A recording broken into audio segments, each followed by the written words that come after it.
Assalamualaikum warahmatullahi wabarakatuh. Selamat datang di Pesugihan Berantai.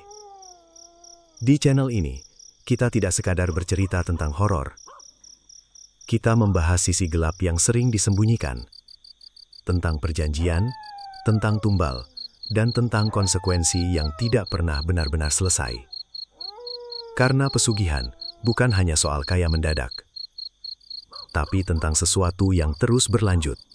Dari satu kejadian ke kejadian lain, dari satu orang ke orang berikutnya. Seperti rantai yang tidak pernah putus. Setiap cerita yang kamu dengar di sini mungkin terasa jauh. Tapi percayalah, kadang semua itu lebih dekat dari yang kita kira. Yang datang tidak selalu pergi. Dan yang diambil tidak selalu bisa kembali. Jadi sebelum kita mulai, siapkan diri kamu. Karena cerita malam ini bukan hanya tentang ketakutan, tapi tentang pilihan yang membawa akibat panjang. Dan mungkin tanpa kita sadari, kita pernah berada di titik yang sama. Selamat datang di Pesugihan Berantai.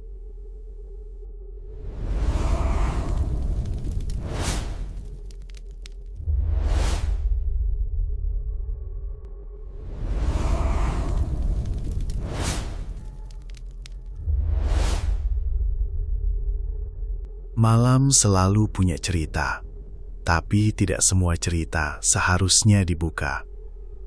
Di balik sunyi desa, di antara kabut yang turun perlahan, ada bisikan-bisikan yang tak pernah benar-benar hilang. Tentang manusia yang terlalu ingin kaya, terlalu ingin cepat, hingga akhirnya memilih jalan yang tak seharusnya dilalui. Pesugihan. Sebuah kata yang terdengar asing bagi sebagian orang, tapi begitu nyata bagi mereka yang pernah menyentuh sisi gelapnya. Janji kekayaan, kemudahan hidup, dan keberuntungan. Semua datang dengan harga, dan seringkali harga itu bukan sekadar harta, tapi nyawa. Channel ini akan membawa kalian masuk ke kisah-kisah kelam yang jarang diungkap. Cerita tentang perjanjian, tumbal, dan penyesalan yang datang terlambat. Bukan untuk menakut-nakuti, tapi untuk mengingatkan bahwa tidak semua yang diinginkan harus dimiliki. Dan malam ini, kita akan membahas sebuah kisah yang bermula dari harapan, tapi berakhir menjadi mimpi buruk yang tak bisa dibangunkan. Seorang pria yang hanya ingin mengubah nasib. Sebuah ritual di malam Jumat Kliwon yang seharusnya menjadi jalan menuju kekayaan. Namun, satu kesalahan kecil mengubah segalanya. Bukan kekayaan yang datang, tapi kutukan. Dan yang paling mengerikan, bukan dia yang harus membayar, melainkan istrinya sendiri. Inilah kisah berjudul Ritual Jumat Kliwon yang salah. Istrinya jadi korban. Malam itu, desa kecil di pinggir hutan terasa lebih sunyi dari biasanya. Angin berhembus pelan, membawa aroma tanah basah sehabis hujan yang belum lama reda. Lampu-lampu rumah mulai padam satu persatu, menyisakan gelap yang seolah menelan segala suara. Namun, tepat ketika semua orang terlelap dalam tidur mereka, satu rumah justru menyimpan kegelisahan yang tak biasa. Di dalam rumah sederhana itu, terdengar suara lilih, seperti seseorang yang sedang menahan sakit. Pintu kamar setengah terbuka, bergoyang perlahan setiap kali angin masuk melalui celah jendela yang tidak tertutup rapat. Bayangan di dinding bergerak tak beraturan, seolah ada sesuatu yang berjalan di dalam ruangan, padahal tak ada siapa-siapa. "Mas, kamu di mana?" Suara perempuan itu bergetar, nyaris seperti bisikan yang dipaksakan keluar. Tidak ada jawaban. Hanya suara kayu berderit, panjang dan dingin. Perempuan itu berdiri di tengah kamar dengan tubuh gemetar. Wajahnya pucat, matanya sembab seperti sudah berhari-hari tidak tidur. Ia melangkah pelan menuju pintu. Setiap langkahnya terdengar berat, seakan lantai kayu di bawahnya menahan sesuatu yang tak terlihat. "Mas, jangan bercanda. Aku takut." Lagi-lagi, Tidak ada sahutan. Namun kali ini, ada sesuatu yang lain. Dari arah dapur, terdengar suara seperti benda jatuh. Pelan, tapi cukup jelas untuk membuat jantungnya berdegup lebih cepat. Ia menoleh perlahan, menahan nafas, seolah takut suara sekecil apapun bisa memancing sesuatu yang tak seharusnya muncul. Langkahnya terhenti. Sunyi. Lalu, ceklek. Suara pintu belakang terbuka dengan sendirinya. Perempuan itu membeku. Nafasnya tercekat di tenggorokan. Ia tahu, pintu itu selalu dikunci setiap malam. Selalu. Dengan sisa keberanian yang ia punya, ia mencoba mendekat. 1 langkah, 2 langkah, hingga akhirnya ia berdiri di ambang dapur yang gelap. Cahaya bulan yang masuk dari luar hanya cukup untuk memperlihatkan siluet ruangan dan sesuatu yang berdiri di sana. Sosok itu tidak bergerak, tinggi, kurus, dengan kepala sedikit menunduk. Perempuan itu mencoba memfokuskan pandangannya, berharap itu hanya bayangan. Tapi semakin lama ia menatap, semakin jelas sesuatu yang tidak seharusnya ada. Siapa itu? Suaranya pecah. Sosok itu perlahan mengangkat kepala. Namun bukan wajah manusia yang terlihat, melainkan sesuatu yang terlalu gelap untuk dikenali. Tapi cukup untuk membuat siapapun mengerti bahwa itu bukan manusia. Perempuan itu mundur perlahan. Tubuhnya lemas, pikirannya kosong. Ia ingin berteriak, tapi suaranya hilang.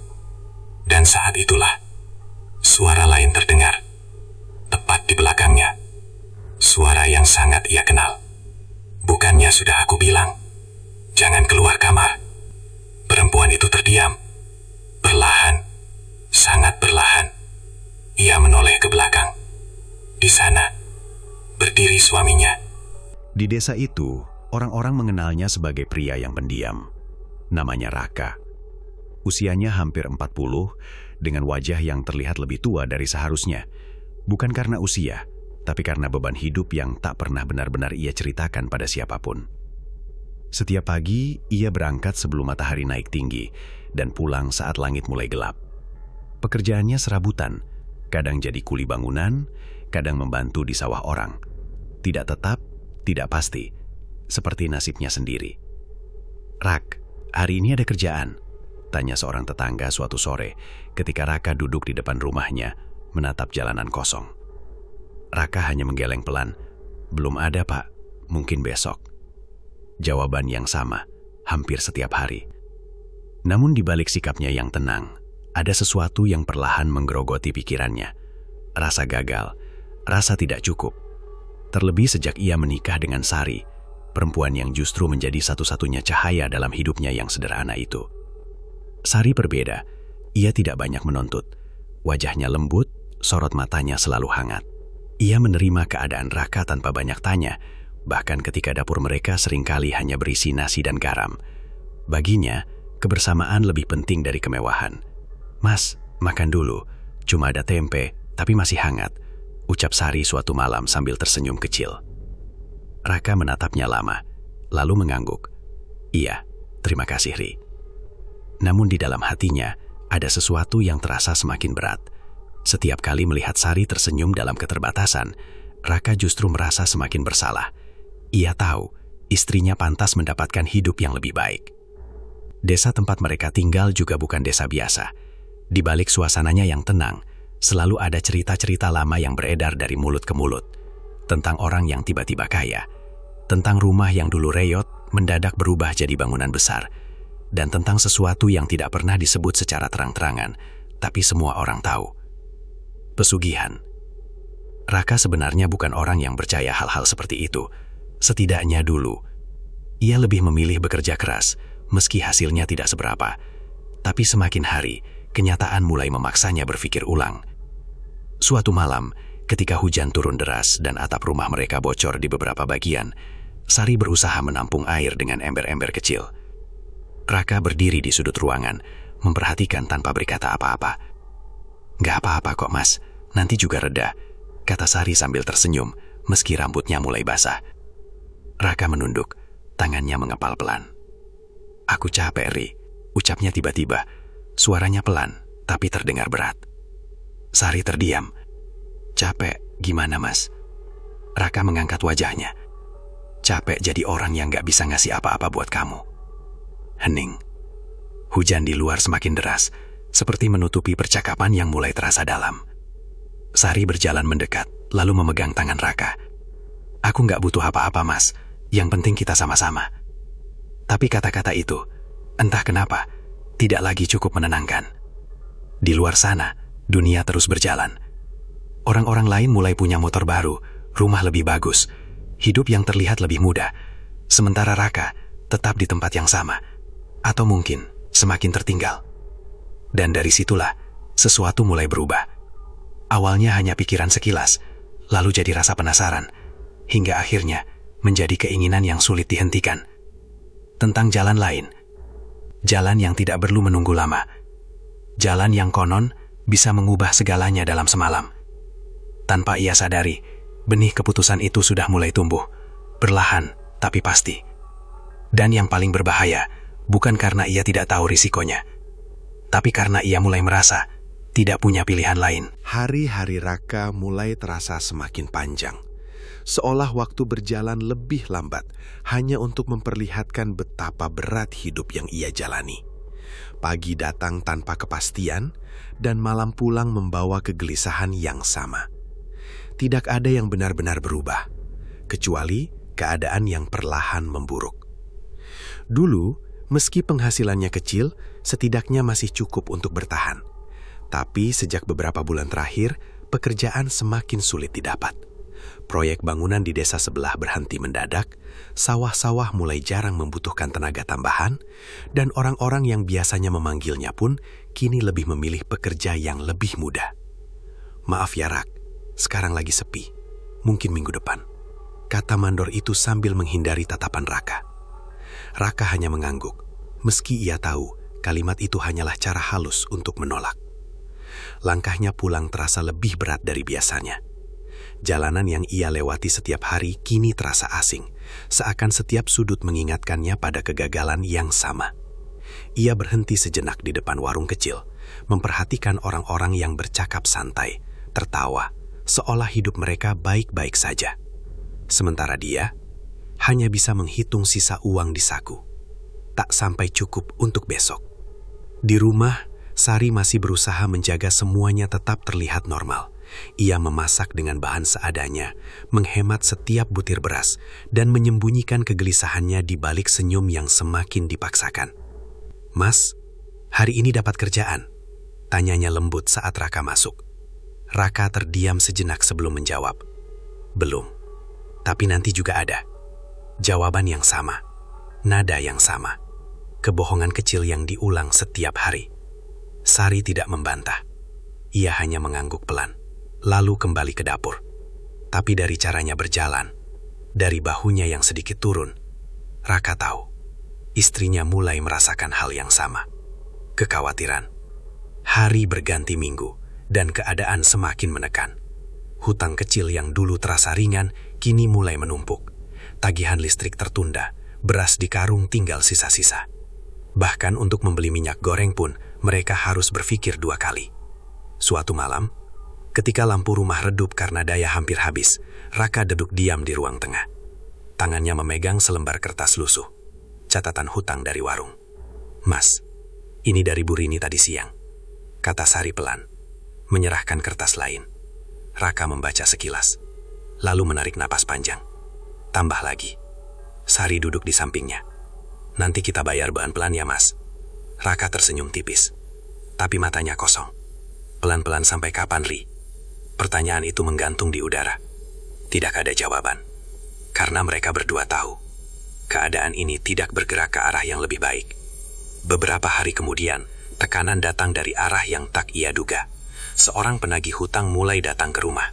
Awalnya hanya mengetuk dengan sopan. Lama-lama, nada suaranya berubah.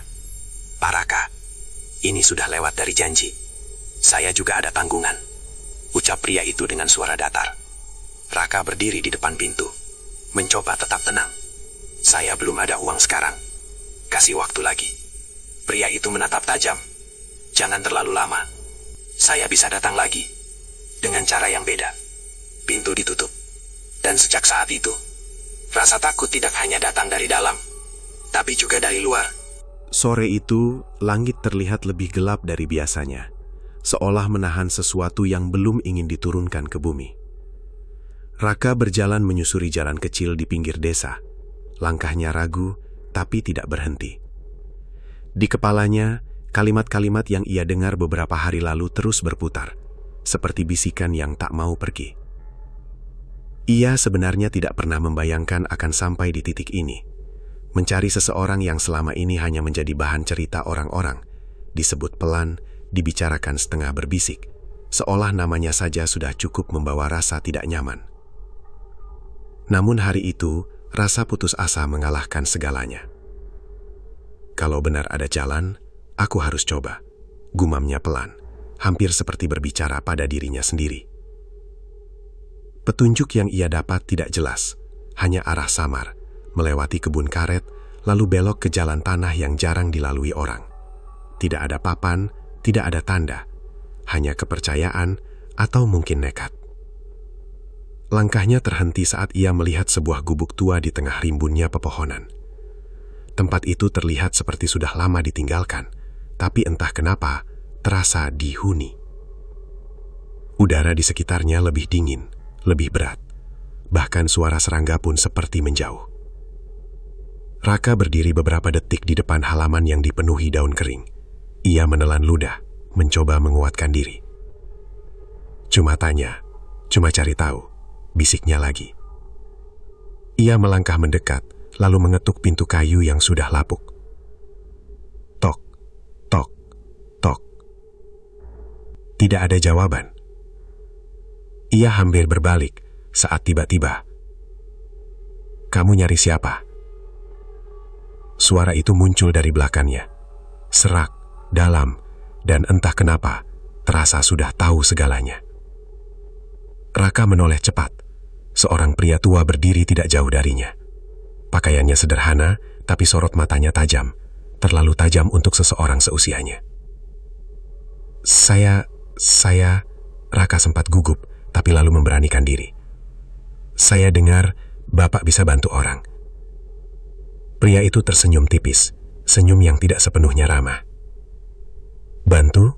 ulangnya pelan. Banyak orang datang ke sini dengan kata yang sama. Raka menatapnya, mencoba membaca maksud di balik kalimat itu. "Saya cuma butuh jalan." Pria itu melangkah mendekat perlahan. Setiap langkahnya terasa berat, seperti membawa sesuatu yang tak terlihat. "Jalan itu banyak, Nak," katanya lirih. "Pertanyaannya, kamu siap kemana?" Hening sejenak. Angin tiba-tiba berhembus lebih kencang, menggoyangkan dedaunan di sekitar mereka. Raka menarik napas panjang. "Saya capek hidup begini. Saya cuma mau cukup, mau hidup lebih baik." Pria itu mengangguk pelan, seolah sudah sering mendengar pengakuan seperti itu. "Semua orang yang datang ke sini bilang begitu," ujarnya. "Tapi yang mereka lupa, setiap jalan punya ujung." Raka tidak menjawab. Pria itu lalu membuka pintu gubuk tanpa suara. "Masuk." Raka ragu sejenak, tapi akhirnya mengikuti. Di dalam, ruangan itu gelap, hanya diterangi satu lampu minyak kecil di sudut. Bau menyengat memenuhi udara, campuran antara kemenyan dan sesuatu yang sulit dijelaskan. Ia duduk di kursi kayu tua, sementara pria itu berdiri di depannya, memperhatikan tanpa berkedip. "Namamu?" tanya pria itu. "Raka." "Sudah punya istri?" Pertanyaan itu membuat Raka sedikit terkejut. "Sudah." Pria itu tersenyum lagi, kali ini lebih samar. "Bagus," katanya pelan. "Berarti kamu punya sesuatu untuk dipertaruhkan." Raka mengernyit. "Maksudnya?" Pria itu tidak langsung menjawab. Ia berjalan ke sudut ruangan, mengambil sesuatu yang dibungkus kain hitam, lalu meletakkannya di meja. "Kamu datang ke sini, pasti sudah dengar tentang jalan cepat," katanya. "Jalan yang tidak perlu waktu lama." Raka menelan ludah. "Iya." Pria itu menatapnya dalam-dalam. "Ada cara untuk mendapatkan apa yang kamu mau. Uang, keberuntungan, semua bisa datang." Raka diam, menunggu kelanjutan. Tapi Pria itu berhenti sejenak, lalu mendekatkan wajahnya sedikit. Tidak ada yang gratis. Kalimat itu menggantung, berat. Setiap yang kamu minta, akan ada yang diminta kembali. Raka menatap meja, pikirannya mulai berputar. Seberapa besar? Pria itu terkekeh pelan. Itu tergantung. Seberapa besar keinginanmu? Hening kembali menyelimuti ruangan. Lampu minyak bergetar pelan. Bayangan mereka bergerak di dinding seperti hidup. Raka mengangkat wajahnya. Kalau saya ikut, apa yang harus saya lakukan? Pria itu tidak langsung menjawab. Ia hanya tersenyum, lebih lebar dari sebelumnya. Datang lagi malam Jumat Kliwon, katanya pelan. Kalau kamu masih punya keberanian. Raka terdiam. Pria itu lalu menambahkan, hampir seperti bisikan. Dan ingat, jangan sampai salah. Kata-kata itu terdengar sederhana. Tapi entah kenapa, terasa seperti peringatan. Raka berdiri perlahan, lalu berjalan keluar dari gubuk itu. Udara di luar terasa berbeda, lebih ringan, tapi juga lebih dingin. Langkahnya pulang tidak lagi sama. Ia sudah menemukan apa yang ia cari. Atau mungkin, sesuatu yang menemukan dirinya lebih dulu. Dan sejak pertemuan itu, tidak ada lagi jalan untuk benar-benar kembali. Sejak pertemuan itu, ada sesuatu yang berubah di dalam diri Raka. Bukan pada sikap luarnya. Ia masih bangun pagi, masih duduk di depan rumah, masih menjawab pertanyaan orang-orang dengan nada yang sama. Tapi di dalam kepalanya, semuanya terasa berbeda. Lebih bising, lebih berat. Seolah ada dua suara yang terus saling bertentangan, tak pernah benar-benar diam. Malam menjadi waktu yang paling menyiksa. Ketika Sari sudah terlelap di sampingnya, Rakai justru terjaga, menatap langit-langit rumah yang mulai menghitam oleh asap lampu minyak. Pikirannya kembali ke gubuk itu, ke pria tua dengan sorot mata tajam dan kalimat yang terus terngiang. Tidak ada yang gratis. Raka menarik napas panjang, lalu memejamkan mata sejenak. Tapi bukannya tenang, justru bayangan-bayangan itu semakin jelas. Kalau aku ikut, apa yang akan hilang? Gumamnya pelan, hampir tak terdengar. Ia menoleh ke samping. Sari tertidur dengan wajah yang damai, seolah tidak ada beban apapun di dunia ini. Tangannya terlipat di dada, napasnya teratur. Pemandangan sederhana itu, yang dulu selalu menenangkan, kini justru membuat dada Raka terasa sesak. Ia tahu, apapun keputusan yang ia ambil, Sari akan ikut terdampak. Dan itu yang membuatnya ragu. Keesokan harinya, Raka mencoba menjalani hari seperti biasa. Ia pergi mencari pekerjaan, menyusuri jalan yang sama, mengetuk pintu yang sama, dan menerima jawaban yang sama. Belum ada, Rak. Coba minggu depan. Sekarang lagi susah. Setiap penolakan terasa seperti dorongan kecil, mendorongnya semakin dekat ke pilihan yang ia coba hindari. Sore itu, ia duduk sendirian di pinggir sungai. Air mengalir pelan, membawa dedaunan kering yang jatuh dari pepohonan di atasnya. Raka menatap arus itu lama, seolah berharap bisa menemukan jawaban di dalamnya. Kalau aku nggak ngapa-ngapain, kita akan tetap begini, bisiknya. Tapi suara lain muncul di dalam kepalanya. Dan kalau kamu salah langkah, kamu bisa kehilangan lebih dari itu. Raka menutup wajahnya dengan kedua tangan. Ia tidak terbiasa menghadapi pilihan seperti ini. Selama ini, hidupnya sederhana. Kerja, makan, tidur. Tidak pernah ada keputusan besar yang benar-benar mengubah arah hidupnya. Sampai sekarang. Malamnya, saat makan bersama, suasana terasa berbeda. Sari beberapa kali menatap Raka, seperti ingin mengatakan sesuatu, tapi menahan diri. Akhirnya ia bicara. Mas, akhir-akhir ini kamu kenapa? Raka berhenti mengunyah. Kenapa? Kamu lebih sering diam, kayak lagi mikirin sesuatu. Raka tersenyum tipis. Gak apa-apa, cuma capek. Sari menggeleng pelan. Aku kenal kamu, Mas.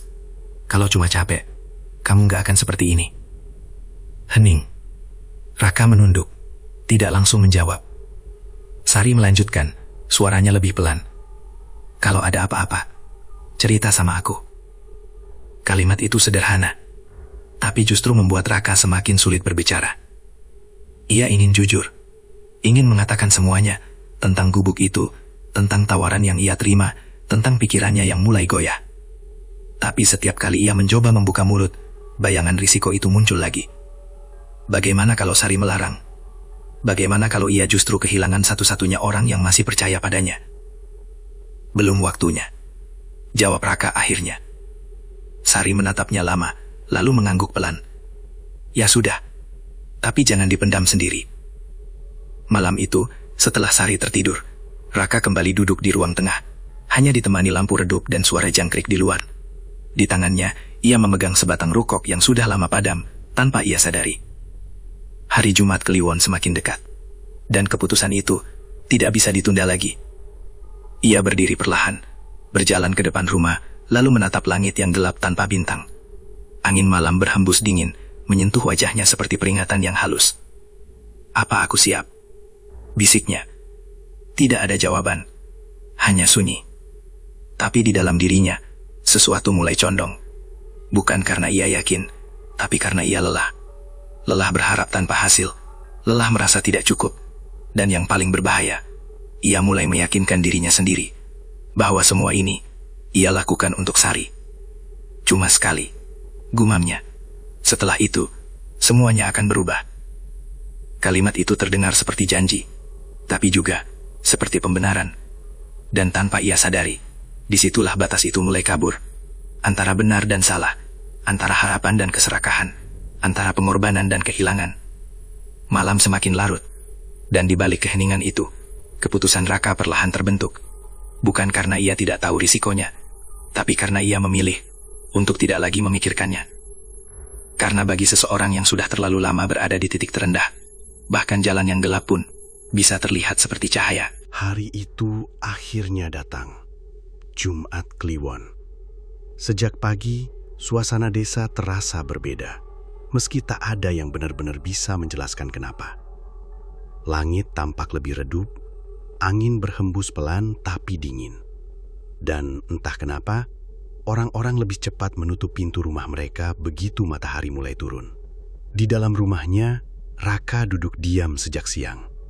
Tangannya menggenggam sesuatu. Selembar kain hitam yang ia dapat dari pria tua itu saat pertemuan terakhir mereka, 2 hari sebelumnya. Tidak banyak yang dikatakan saat itu. Hanya instruksi singkat, tapi cukup untuk membuat jantungnya berdegup lebih cepat setiap kali ia mengingatnya. Bawa ini, jangan sampai jatuh, jangan sampai hilang. Dan yang paling penting, jangan sampai salah. Kalimat itu kembali terngiang. Raka menelan ludah, lalu melirik ke arah dapur. Sari sedang memasak seperti biasa, seolah hari itu sama seperti hari lainnya. Tidak ada yang aneh, tidak ada yang mencurigakan. Dan justru itu yang membuat Raka merasa semakin bersalah. "Mas, nanti malam kamu di rumah kan?" tanya Sari tanpa menoleh. Pertanyaan sederhana, tapi cukup untuk membuat Raka terdiam beberapa detik. "Iya," jawabnya akhirnya, meski suaranya terdengar lebih pelan dari biasanya. Sari tersenyum kecil. "Bagus. Aku gak enak kalau kamu keluar malam-malam begini." Raka hanya mengangguk, meski Sari tidak melihatnya. Kebohongan itu terasa lebih berat dari yang ia bayangkan. Menjelang maghrib, Raka mulai bersiap. Ia masuk ke kamar, membuka lemari kecil, dan mengambil pakaian yang sudah ia siapkan. Baju hitam polos, celana gelap, tanpa motif apapun, persis seperti yang diperintahkan. Tangannya sempat berhenti saat melihat bayangannya di cermin. Wajahnya terlihat asing, seperti bukan dirinya sendiri. "Apa aku benar-benar akan melakukan ini?" gumamnya pelan. Tidak ada jawaban, hanya tatapannya sendiri, yang terlihat ragu. Di luar, azan maghrib berkumandang. Sari memanggilnya untuk makan, dan Raka pun keluar, mencoba bersikap seperti biasa. Mereka makan dalam diam, tidak banyak percakapan, hanya suara sendok yang sesekali beradu dengan piring. Namun di balik keheningan itu, ada sesuatu yang terasa ganjil. Sari beberapa kali melirik Raka, seolah merasakan ada yang berbeda. "Mas," katanya pelan. Raka mengangkat wajah. "Kenapa?" Sari menatapnya beberapa detik, lalu menggeleng. "Gak apa-apa, cuma hati-hati aja." Raka mengernyit. "Hati-hati kenapa?" Sari tersenyum tipis, tapi matanya tidak sepenuhnya tenang. "Aku gak tahu, cuma perasaan." Kalimat itu membuat dada Raka terasa sesak. Seolah ada sesuatu di dalam dirinya yang ingin berhenti, ingin membatalkan semuanya. Tapi sudah terlambat. Malam semakin dalam. Jam menunjukkan hampir tengah malam. Sari sudah tertidur, tapi Raka masih terjaga. Ia duduk di tepi tempat tidur, menatap ke arah jendela yang sedikit terbuka. Angin malam masuk perlahan, membawa hawa dingin yang tidak biasa. Raka berdiri, mengambil kain hitam itu, lalu menggenggamnya erat. Aku harus pergi sekarang. Di dalam gubuk itu, waktu seperti berhenti. Udara terasa berat, setiap tarikan napas seperti harus dipaksa masuk ke dalam dada.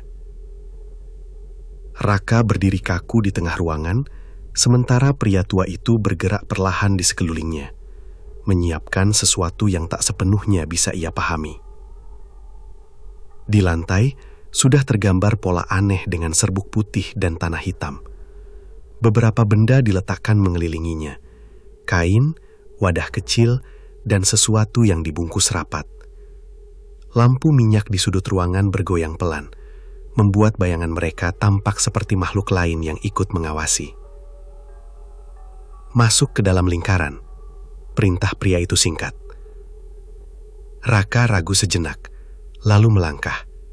Kakinya terasa berat saat melewati garis itu, seolah ada batas yang tak terlihat sedang ia langgar. Begitu ia berdiri di tengah, pria itu menatapnya dalam-dalam. Mulai dari sekarang, jangan bergerak sembarangan. Jangan bicara selain yang aku suruh. Dan yang paling penting, suaranya merendah. Jangan sampai salah. Kata-kata itu kembali diulang. Raka mengangguk pelan, meski jantungnya berdetak semakin cepat. Ritual dimulai. Suara pria itu berubah, menjadi lebih dalam, lebih berat. Ia mulai melafalkan sesuatu, bukan bahasa yang Raka kenal. Kata-katanya terdengar patah-patah, tapi berirama. Seolah bukan sekedar ucapan, tapi panggilan. Awalnya tidak ada yang terjadi. Hanya suara itu dan napas Raka yang semakin tidak teratur. Namun perlahan, suasana berubah.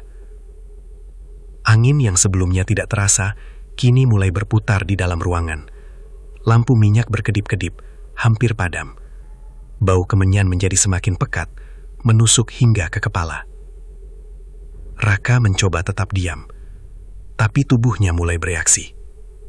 Dingin, lalu panas, lalu dingin lagi. Ia menelan ludah, mencoba fokus pada instruksi yang diberikan. Jangan bergerak, jangan salah. Suara pria itu semakin keras, lafalnya semakin cepat. Dan saat itulah, Raka mulai mendengar sesuatu yang lain. Bisikan. Awalnya pelan, hampir seperti suara angin. Tapi semakin lama, semakin jelas. Raka? Ia membeku. Suara itu terdengar dekat, terlalu dekat. Raka? Raka menoleh sedikit, refleks. Jangan bergerak, bentak pria itu tiba-tiba. Raka tersentak, kembali menghadap ke depan. Napasnya memburu. Apapun yang kamu dengar, abaikan. Lanjut pria itu. Raka mengangguk cepat, mencoba menenangkan diri. Tapi bisikan itu tidak berhenti. Bahkan, semakin jelas. Mas, kali ini suara itu berbeda. Lembut, sangat familiar. Raka menahan napas. Mas, aku takut. Suara itu, Sari. Tubuh Raka menegang. Pikirannya langsung kacau. Tidak mungkin, dia di rumah. Tapi suara itu terlalu nyata. Mas, tolong aku. Raka menutup mata, mencoba mengabaikan. Tapi bayangan Sari muncul di kepalanya. Sendirian, ketakutan, memanggilnya. Fokus. Suara pria itu terdengar lagi. Jangan dengarkan. Tapi semakin ia mencoba menahan, semakin kuat dorongan itu datang. Mas, kenapa kamu tinggalin aku? Raka menggenggam kain hitam di tangannya lebih erat. Napasnya semakin cepat. Pikirannya mulai goyah. Bagaimana kalau itu benar? Bagaimana kalau sesuatu terjadi? Jangan bergerak. Ulang pria itu, kali ini lebih keras. Tapi sudah terlambat. Raka membuka mata, Dan tanpa sadar, ia melangkah. Satu langkah kecil keluar dari lingkaran. Sekejap, semuanya berhenti. Suara pria itu terputus. Angin yang berputar mendadak diam.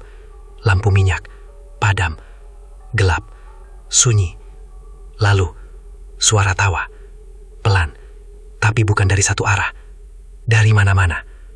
Pria tua itu mundur selangkah. Wajahnya berubah. "Kamu keluar," katanya pelan. Tapi ada nada yang belum pernah terdengar sebelumnya. Panik. Raka berdiri terpaku. "Aku cuma..." Suaranya bergetar. "Aku dengar suara istri saya." Pria itu menatapnya tajam. Itu bukan dia. Kalimat itu jatuh. Berat. Raka menelan ludah. Lalu, itu siapa? Tidak ada jawaban langsung. Hanya tawa itu, yang kini semakin jelas. Lebih dekat, lebih dingin. Pria tua itu menatap ke sekeliling. Napasnya tidak lagi setenang tadi. "Kamu sudah melanggar," katanya pelan. Dan sekarang, mereka tahu.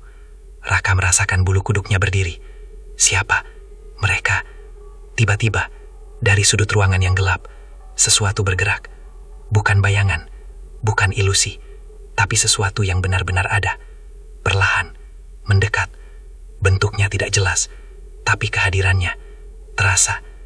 Dingin, menekan, menyesakkan. Pria tua itu mundur lagi. "Kamu sudah melanggar." Raka tidak bisa bergerak. Kakinya terasa kaku. "Apa yang terjadi sekarang?" tanyanya, hampir berbisik. Pria itu tidak menjawab langsung. Ia hanya menatap Raka dengan ekspresi yang berubah menjadi serius. "Sekarang," katanya pelan, "bukan kamu yang memilih." Hening. Lalu, sesuatu itu berhenti, tepat di depan Raka. Meski ia tidak bisa melihat dengan jelas, ia tahu itu sedang menatapnya, menilai, memilih. Dan dalam sekejap, Raka mengerti. Kesalahan itu bukan sekedar melanggar aturan, tapi membuka sesuatu yang seharusnya tetap tertutup. Sesuatu yang kini tidak bisa ia kendalikan lagi. Lampu minyak menyala kembali, berlahan. Dan dalam cahaya redup itu, wajah pria tua terlihat pucat. "Sudah terlambat," bisiknya. Raka tidak menjawab, karena di dalam dirinya, ia sudah merasakan sesuatu berubah. Bukan di luar, tapi di dalam. Dan jauh di lubuk hatinya, ada satu hal yang mulai ia sadari, bahwa harga dari kesalahan itu belum selesai dibayar. Dan yang paling mengerikan, ia belum tahu siapa yang akan membayarnya. Perjalanan pulang malam itu terasa jauh lebih panjang dari sebelumnya. Langkah Raka tidak lagi mantap. Setiap pijakan terasa ringan, tapi aneh, seolah ia tidak benar-benar menyentuh tanah. Kepalanya penuh, tapi sekaligus kosong. Suara tawa itu masih tertinggal di telinganya. Samar, tapi cukup untuk membuat nafasnya tak pernah benar-benar tenang. Saat ia sampai di depan rumah, pintu masih tertutup rapat. Lampu di dalam redup, tanda Sari sudah tertidur. Semuanya terlihat normal. Terlalu normal. Raka berdiri beberapa detik di depan pintu, tangannya menggantung sebelum akhirnya mengetuk pelan. Tidak ada jawaban. Ia membuka sendiri, masuk dengan langkah hati-hati, lalu menutup kembali tanpa suara. "Ri," panggilnya pelan. Tidak ada sahutan. Ia menghela nafas, mencoba menenangkan diri. Mungkin memang tidak terjadi apa-apa, pikirnya. Mungkin semua tadi hanya bagian dari ritual. Namun saat ia melangkah masuk ke kamar, ia berhenti.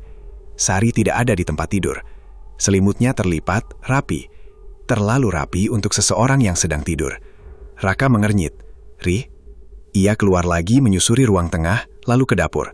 Kosong. Tidak ada siapa-siapa. Hanya suara ketesan air dari keran yang tidak tertutup sempurna. Tok, tok, tok. Bukan dari pintu. Dari dalam rumah. Raka menoleh pelan ke arah suara itu. Dari belakang, tepatnya dari arah kamar mandi. Tok, tok, tok. Seperti ada seseorang mengetuk dari dalam. Raka mendekat perlahan, setiap langkahnya terasa berat. Tangannya terangkat, lalu berhenti di depan pintu kamar mandi yang tertutup. "Ri, kamu di dalam?" Sunyi. Lalu, suara itu berhenti, digantikan oleh sesuatu yang lain. Suara gesekan, pelan, seperti kuku yang ditarik di permukaan kayu. Raka menelan ludah. "Ri, buka pintunya." Tidak ada jawaban. Tapi perlahan, gagang pintu bergerak sendiri. Ceklek. Pintu terbuka sedikit. Gelap. Tidak ada cahaya dari dalam. Raka berdiri membeku. Nafasnya tercekat. Ia mencoba melihat ke dalam. tapi hanya bayangan yang tak jelas. Ri, tiba-tiba, Mas, suara itu muncul dari dalam. Lembut, sangat pelan. Tapi bukan suara yang ia harapkan. Bukan Sari. Nada suaranya salah. Raka mundur satu langkah. Siapa itu? Tanyanya. Suaranya bergetar. Tidak ada jawaban. Hanya suara nafas dari dalam kamar mandi. Pelan, tapi berat. Seolah bukan hanya satu. Raka membalikan badan, ingin menjauh. Tapi saat ia melangkah ke ruang tengah, ia berhenti lagi. Sari berdiri di sana, membelakanginya. Diam. Ri, panggil Raka. Hampir tidak percaya. Perempuan itu tidak bergerak. Raka mendekat perlahan. Kamu tadi kemana? Aku cari. Mas, suara itu memotong. Pelan, datar, tanpa emosi. Raka berhenti. Ada sesuatu yang salah. Sari perlahan menoleh. Dan saat wajahnya perlihat, Raka merasakan dadanya seperti diremas. Itu memang wajah Sari, tapi matanya kosong. Tidak ada cahaya, tidak ada kehidupan. Mas pulang, katanya lagi. Suaranya tetap datar. Raka menelan ludah. Ri, kamu kenapa? Sari tidak menjawab. Ia hanya menatap Raka, terlalu lama. Lalu tersenyum. Senyum yang tidak pernah ia lihat sebelumnya. Senyum yang terasa, bukan milik manusia. Raka mundur satu langkah. Ri, jangan bercanda. Sari berjalan mendekat. Pelan, langkahnya tidak bersuara. Mas, kenapa kamu tinggalin aku? Katanya lagi. Kalimat yang sama, seperti yang ia dengar di gubuk itu. Jantung Raka berdetak keras. Itu bukan kamu, bisiknya. Sari berhenti, lalu kepalanya sedikit miring. Kalau bukan aku, suaranya berubah. Lebih dalam. Terus siapa yang kamu panggil tadi malam? Hening. Darah Raka terasa dingin. Ia ingin lari, tapi kakinya tidak bergerak. Sari melangkah lagi, kini lebih dekat. Aku datang, karena kamu yang buka pintunya. Raka menggeleng pelan. Tidak, aku tidak. Mas, suara lain, datang dari belakangnya. Raka membeku. Itu suara Sari, yang asli. Pelan, ketakutan. Mas, jangan lihat ke belakang. Tubuh Raka kaku. Dua suara, dua arah. Satu di depannya, satu di belakangnya. Dan keduanya, memanggilnya. Air dingin mengalir di pelipisnya. Ia tidak tahu mana yang harus dipercaya. Perlahan, sangat perlahan, ia mulai menoleh. Jangan, suara di belakangnya memohon. Sejak malam itu, rumah yang dulu terasa sempit tapi hangat berubah menjadi tempat yang tak lagi dikenali. Tidak ada lagi rasa tenang. Tidak ada lagi diam yang menenangkan. Yang tersisa hanya suara-suara ganjil, bayangan yang bergerak tanpa sumber, dan tatapan Sari yang perlahan semakin asing. Hari-hari berlalu tanpa kepastian. Raka tidak lagi pergi mencari kerja. Ia lebih sering duduk di dalam rumah, memperhatikan setiap gerakan Sari, mencoba memastikan apakah yang ada di hadapannya masih istrinya atau sesuatu yang lain. Sari masih melakukan hal-hal biasa, memasak, menyapu, menjawab pertanyaan. Tapi semua terasa salah. Gerakannya terlalu kaku, senyumnya terlalu dipaksakan, dan matanya tidak pernah benar-benar menatap. Ri, kamu sehat? Tanya Raka suatu pagi, mencoba menahan gemetar di suaranya. Sari berhenti mengaduk panci, perlahan menoleh. Sehat, Mas? Jawabnya. Nada suaranya tepat, tapi kosong. Raka menelan ludah. Kamu ingat malam itu? Sari diam beberapa detik, lalu tersenyum. Yang mana, Mas? Tanyanya pelan. Jawaban itu membuat dada Raka semakin sesak. Karena ia tahu, Sari tidak mungkin lupa. Malam itu terlalu nyata untuk dilupakan. Dan sejak saat itu, gangguan tidak pernah benar-benar berhenti. Kadang, Raka melihat Sari berdiri di sudut ruangan, menatap tembok selama berjam-jam. Kadang, ia mendengar suara berbicara di dapur, padahal Sari sendirian. Dan yang paling mengerikan, kadang ia melihat dua Sari dalam waktu yang sama. Satu di dalam kamar, satu lagi di luar rumah, dan keduanya sama-sama memanggil namanya. Mas? Mas? Suara itu datang dari dua arah, selalu bersamaan, selalu membuatnya membeku. Raka mulai kehilangan kendali, tidurnya terganggu, pikirannya kacau. Ia tidak tahu lagi mana yang nyata, mana yang bukan. Hingga suatu malam, semua mencapai batasnya. Hujan turun deras, angin berhembus kencang, membuat pintu dan jendela bergetar. Lampu rumah berkedip-kedip, hampir padam. Raka duduk di ruang tengah, kepalanya tertunduk, kedua tangannya menutup wajah. Aku harus ngapain? Bisiknya putus asa. Dari dapur, terdengar suara benda jatuh, keras. Raka tersentak. Panggilnya. Tidak ada jawaban. Ia berdiri, berjalan perlahan ke arah dapur. Langkahnya terasa berat, seperti ada sesuatu yang menahan. Saat ia sampai, ia berhenti. Sari berdiri di sana, membelakanginya. Tubuhnya diam, terlalu diam. "Ri," suara Raka gemetar. "Kamu ngapain di sini?" Tidak ada jawaban. Raka mendekat satu langkah. Tadi ada suara. Belum sempat ia menyelesaikan kalimatnya. Sari berbicara. "Ternyata kamu pilih aku ya." Suaranya pelan, tapi bukan suara yang biasa. Lebih dalam, lebih berat. Raka membeku. Apa maksud kamu?" Sari berlahan menoleh, dan saat wajahnya terlihat, Raka merasa seluruh tubuhnya kehilangan tenaga. Wajah itu bukan lagi wajah yang ia kenal. Kulitnya pucat, hampir abu-abu, matanya gelap, tanpa putih, dan senyumnya terlalu lebar. "Harusnya kamu tetap di lingkaran," katanya pelan. Raka mundur satu langkah. "Itu bukan kamu." Sari, atau sesuatu yang menyerupainya, tersenyum lebih lebar. "Tapi kamu keluar," lanjutnya, "dan sekarang harus ada yang menggantikan." Jantung Raka berdetak kencang. "Gantikan? Apa?" Tidak ada jawaban langsung, hanya suara lain dari belakangnya. "Mas." Raka menoleh cepat. Sari, yang asli, berdiri di ambang pintu dapur. Wajahnya penuh air mata. "Mas, tolong aku." Raka menatap bergantian. Dua sosok, dua wajah yang sama. Satu dingin, satu ketakutan. "Aku di sini," kata yang di depan. "Mas, jangan percaya," kata yang di belakang. Raka memegang kepalanya. "Aku nggak bisa, aku nggak tahu." Suara tawa terdengar, kali ini lebih keras, menggema di seluruh ruangan. "Pilih," bisik suara itu. Raka menatap keduanya, tangannya gemetar. "Mas," suara Sari yang asli memohon. Air matanya jatuh. "Aku takut." Kalimat itu sama seperti yang ia dengar malam itu. Dan disitulah Raka membuat keputusan. Ia melangkah menuju yang menangis. "Ri, aku di sini." Namun saat ia menyentuh tangannya, dingin, bukan hangat, dan senyum itu muncul perlahan di wajah yang ia kira Sari. Raka membeku. "Terlambat," bisik suara itu. Dalam sekejap, lampu padam. Suara jeritan memenuhi ruangan. Bukan satu, tapi dua. Dan di tengah gelap itu, Raka hanya bisa mendengar satu hal. Suara Sari yang perlahan menghilang. "Mas, kenapa?" Lalu sunyi. Hujan di luar masih turun. Angin masih berhembus. Setelah malam itu, tidak ada lagi yang benar-benar sama. Rumah kecil di pinggir desa itu masih berdiri, masih ditempati, tapi bukan lagi tempat yang layak disebut rumah. Dindingnya tetap sama, atapnya tetap bocor di beberapa bagian, perabotnya tidak berubah. Namun suasana di dalamnya kosong.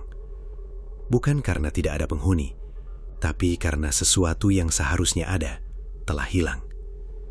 Raka masih tinggal di sana. Tubuhnya masih bergerak, masih makan, masih membuka pintu setiap pagi. Tapi tatapannya kosong. Ia tidak lagi berbicara seperti dulu, tidak lagi menyapa tetangga. Bahkan ketika orang memanggil namanya, ia hanya menoleh sebentar, lalu kembali diam. "Rak, kamu nggak apa-apa?"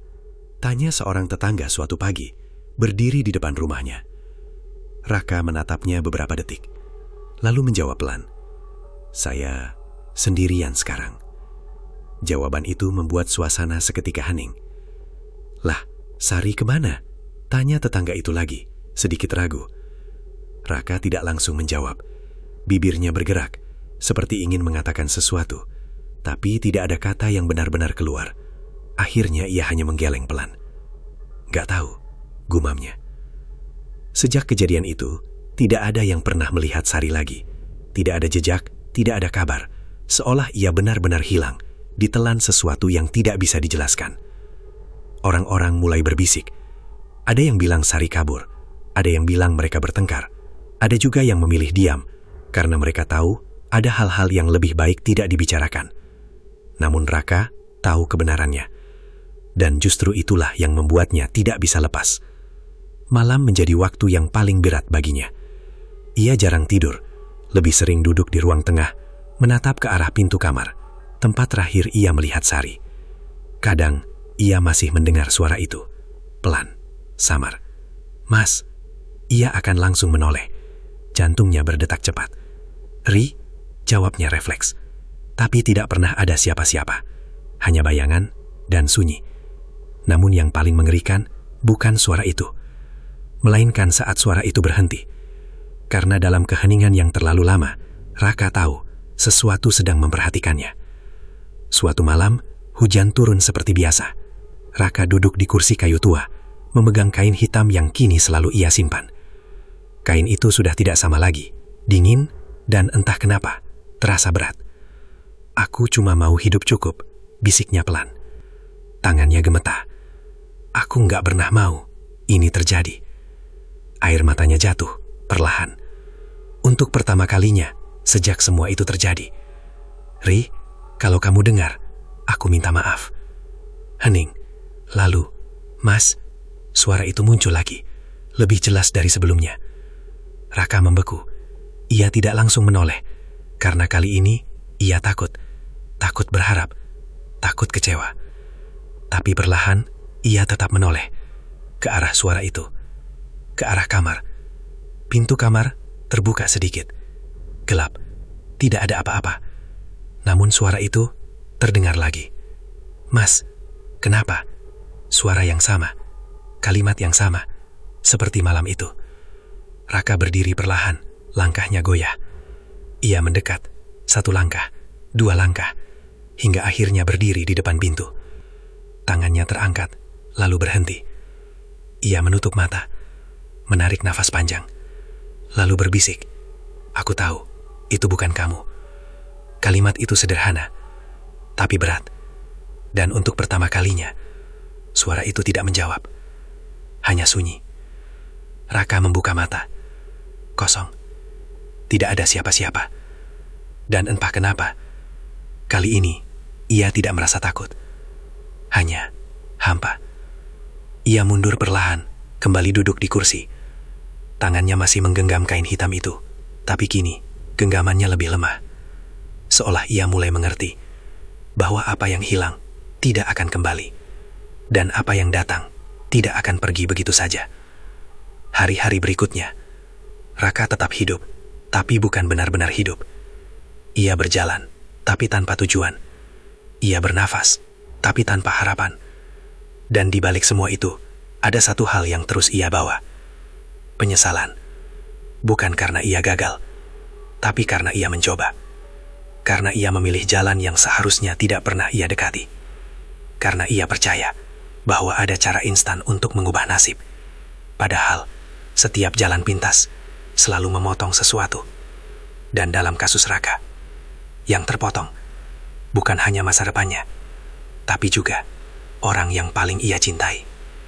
Malam kembali turun, desa kembali sunyi, dan rumah itu tetap berdiri, menyimpan cerita yang tidak akan pernah benar-benar hilang, tentang seorang pria yang hanya ingin hidup lebih baik, tapi akhirnya kehilangan segalanya.